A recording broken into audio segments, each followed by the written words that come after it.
Yasas, y'all. Today we're going to be making something really delicious. It's let's see, what would I call it? A cheesy spinach skillet dip.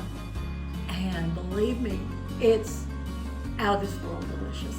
So you're going to want to try this. So let's get started and get this thing made up, get it baked in the oven, and I just wish you guys could be here to try it when it comes out of the oven. All right, so now I'm sauteing some spinach, and you can use fresh spinach or you can use frozen spinach. Now, if you use the frozen spinach, you're going to have to defrost it really well, and then you're going to have to squeeze out all the water, drain it, put it in some sort of toweling, a tea towel that's clean to squeeze out all the liquid. I put it in my food processor and I process it to where it's very fine, finely chopped, so it's easy to eat. And I put a little bit of extra virgin olive oil on the bottom. If you don't have that, put whatever kind of oil that you have. It's kind of a neutral oil, and just put enough, maybe a few tablespoons in there to saute it so it doesn't stick to the bottom of your pan. So I've got this pretty much sauteed now, and I have finely chopped 4 cloves of garlic. So, you know, we can't let the garlic cook too long because, you know, it burns easy. This is almost ready here. And so I've got 1 block of Philadelphia brand cream cheese. I've chopped up in little pieces. I don't want to really cook it too long, but I'm just going to put it in there to warm up just a little bit. So when you take a bite of this dip, you don't have a mouthful of nothing but cream cheese. Okay, so now we're ready to mix all these other ingredients together. This is a little bit of real butter I'm going to put in there, just a little bit, and I'm saving the rest of it to rub on the biscuits.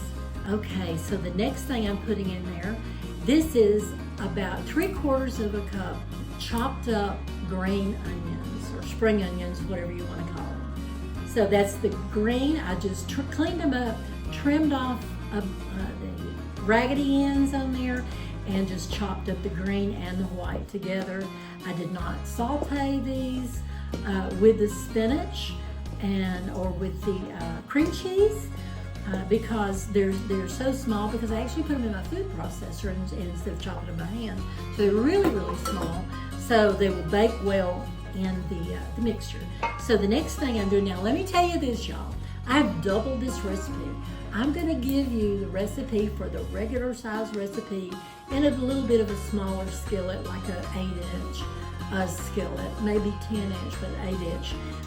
But I'm using such a big skillet today to bake this in that I decided to double the recipe. So this is 2 cups instead of 1 cup of full fat cottage cheese. Now I know some of you are going to say, I hate cottage cheese. But you won't even know that it's cottage cheese in there. It's so good, and it goes so well with all the other cheeses in there. So, as you saw earlier, there's a block of Philadelphia brand cream cheese in there already too. All right, so there's the 2 cups of the cottage cheese. This is 2 cups of finely chopped feta cheese. Like I said, remember when I say it's 2 cups, on the recipe you'll be getting, it's going to say 1 cup for the smaller size pan. I have too many people to share with, so I'm going to make a lot of it. Okay, this is 2 cups of freshly grated smoked gouda cheese that I'm putting in there. I mean, come on, who doesn't love all this cheese? Okay, the next thing, I got 1 lemon. And I washed it off real good, and I zested the lemon, and then I squeezed all the lemon juice out of it, and that goes in here. So it's the zest and the juice of 1 lemon. Okay, so I've already put salt in there. So right now I'm gonna put, this is optional. I'm not a huge red pepper fan. I don't like a lot of heat, I just like a lot of spice. But I'm going to put just a little bit of crushed red pepper. If you'd rather put just a little bit of cayenne in there, you can do that. I'm going to measure it out into my hand. There is no set measurement. Leave it out if you want, but as you can see, that's a very small amount. All right, so the next thing we're going to put in there, I've got about a tablespoon of dill. And so I'm going to put the dill in there. Anytime that you've got cheeses, and especially fetas, and you've got spinach and all those ingredients like that, dill is always delicious with it. If you don't like dill, feel free to leave it out. All right, I'm going to put another couple of twists of black pepper in there. Not too much. I already did that a little bit when I was cooking the spinach. And then I'm going to stir this up. Can you see that in there, Ava? So you can see all this is just simply mixed with a nice big wooden spoon.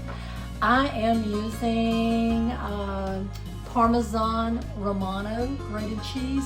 This is the one that doesn't have the cellulose in it, but you use whatever you like, but it's a nice, fresh grated one.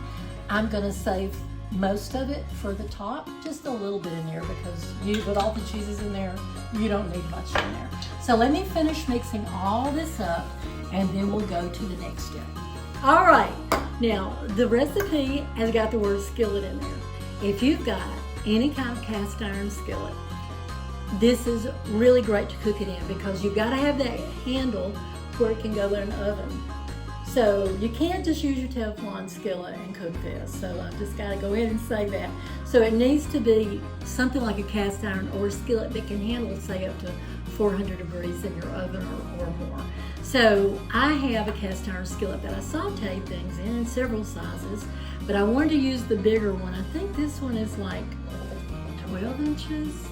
And it's a cast iron skillet just without the handle. So the first thing I'm going to do is use olive oil spray, and I'm going to coat it really good up around the sides and the bottom.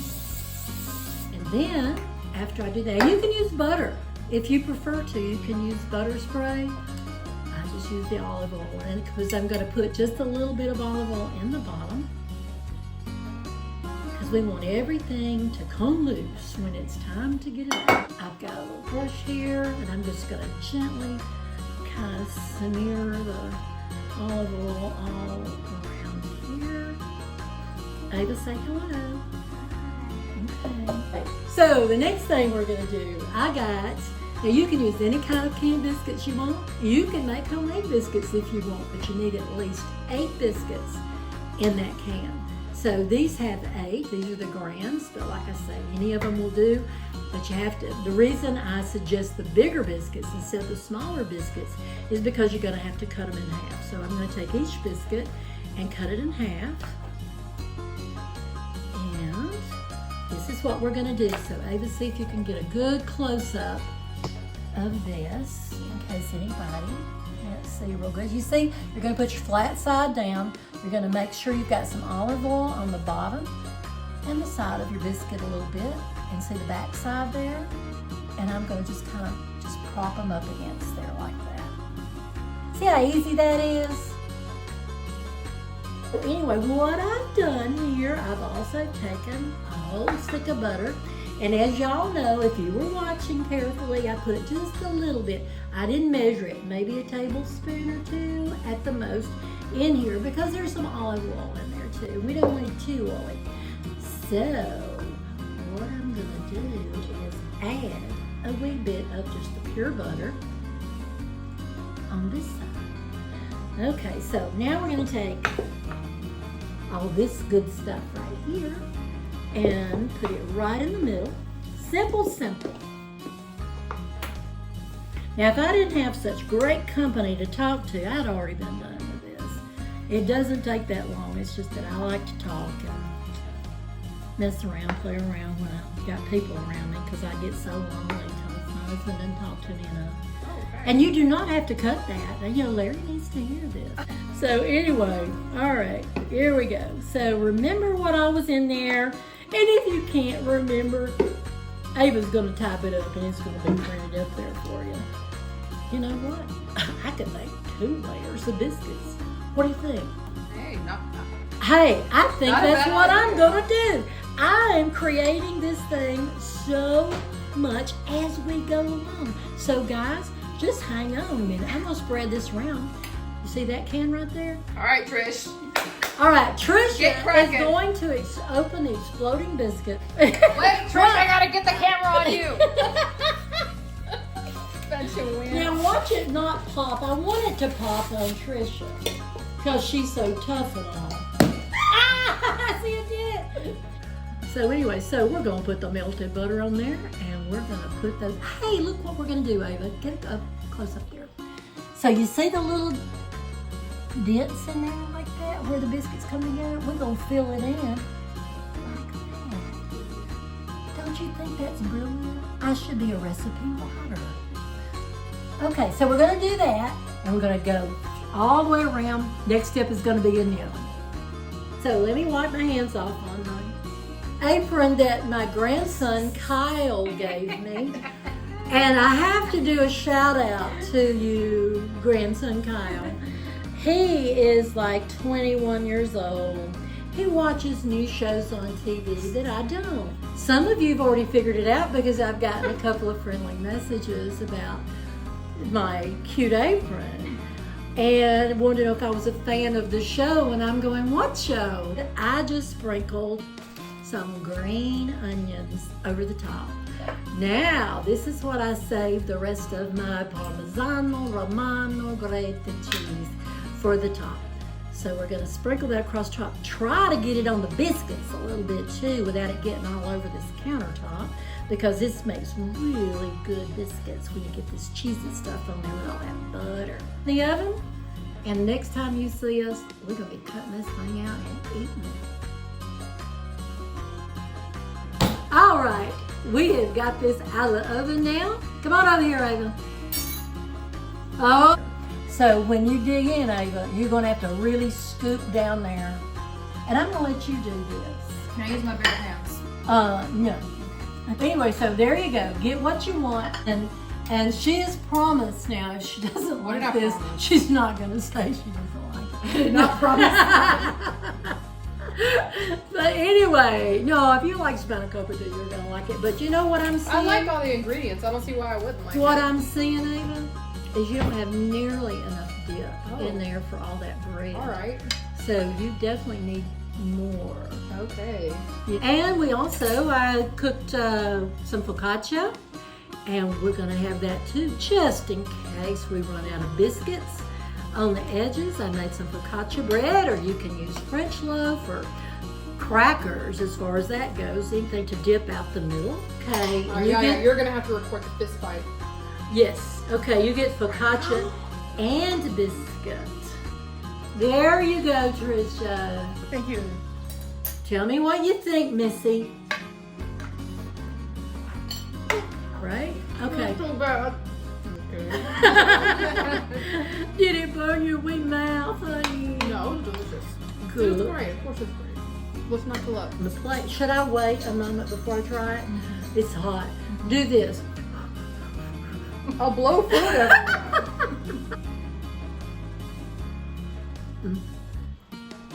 It really was good. All right, Trisha, take a bite. No, it's really, really good. With your hands. And just that touch of lemon, Yeah. just enough to I brighten can it feel up without tasting lemony. It's really good, guys. I think you're gonna love it. Try it, you'll like it. Thank you for coming to my kitchen again. We always have fun with you here, and hope you'll join us again in Yaya's kitchen. Yas is y'all. Love you. Bye-bye.